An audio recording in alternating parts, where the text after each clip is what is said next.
Hello viewers, welcome to PP spicy kitchen. আজ আমি তৈরি করছি পিৎজা। এভাবে বানালে ছোট বড় সকলে পছন্দ করবে। ভীষণই সহজ রেসিপি, একবার দেখলে তোমরাও বাড়িতে বানাতে পারবে আর দোকান থেকে কিনে খাওয়ার দরকার নেই। তো চলো রেসিপিটা শুরু করা যাক। পিৎজা বানানোর জন্য আমি একটা বোলের মধ্যে 1.5 কাপ ময়দা নিয়ে নিচ্ছি। এর মধ্যে দেব স্বাদ মতো লবণ, দেব একটু গুঁড়ো চিনি, দেব 1 চামচ ইস্ট আর দেব 1 চামচ রিফাইন অয়েল।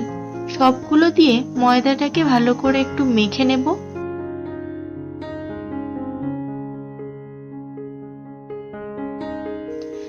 এরপর হালকা গরম জল দিয়ে ময়দাটা একটা ডো বানিয়ে নেব। ডোটা নরম করেই মাখবো।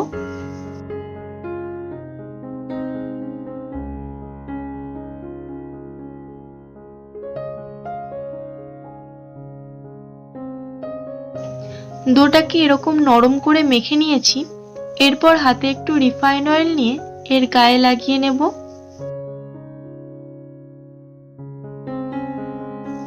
এটাকে ঢাকা দিয়ে 10 থেকে 15 মিনিটের জন্য রেখে দিচ্ছি। ততক্ষণ যে পাত্রে পিৎজাটা বানাবো সেই পাত্রে একটু বাটার ব্রাশ করে নেব। বাটারের পরিবর্তে তেলও দেওয়া যাবে।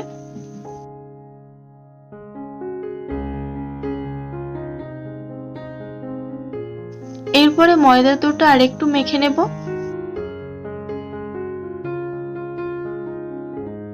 এরপর এই পাত্রটার মধ্যে ডোটাকে নিয়ে এরকম ভাবে সেট করে দেব।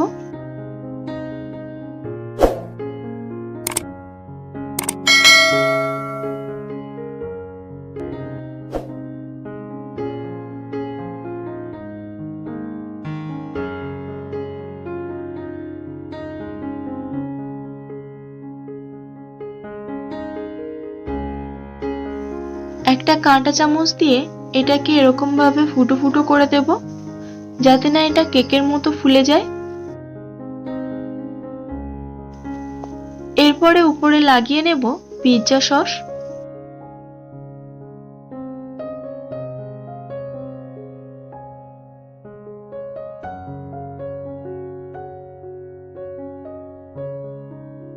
উপরে সামান্য একটু গ্রেট করা চিজ দিয়ে দেব। এরপর ক্যাপসিকাম কুচি দিয়ে দেব।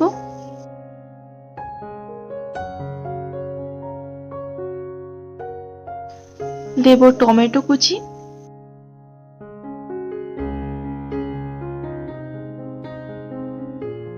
একই রকম ভাবে কিছুটা পেঁয়াজ দিয়ে দেব।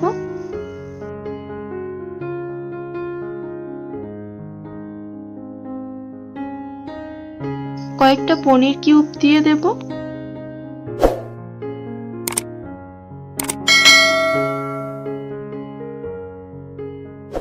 উপর থেকে আবারও গ্রেট করা চিজ দিয়ে দেব। দিয়ে দেব কিছুটা চিলি ফ্লেক্স।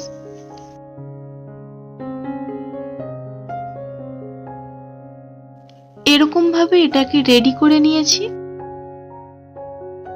এরপর একটা পাত্রে বালি নিয়েছি, এর মধ্যে একটা স্ট্যান্ড বসিয়ে দেব।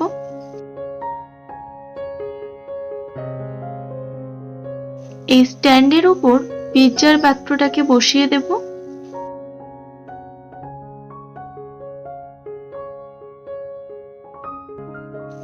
উপর থেকে একটা ঢাকনা দিয়ে দেব।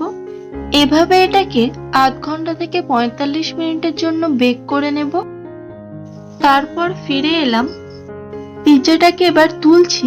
দেখো কতটা পারফেক্ট হয়েছে আর কতটা ডেলিশিয়াস দেখাচ্ছে।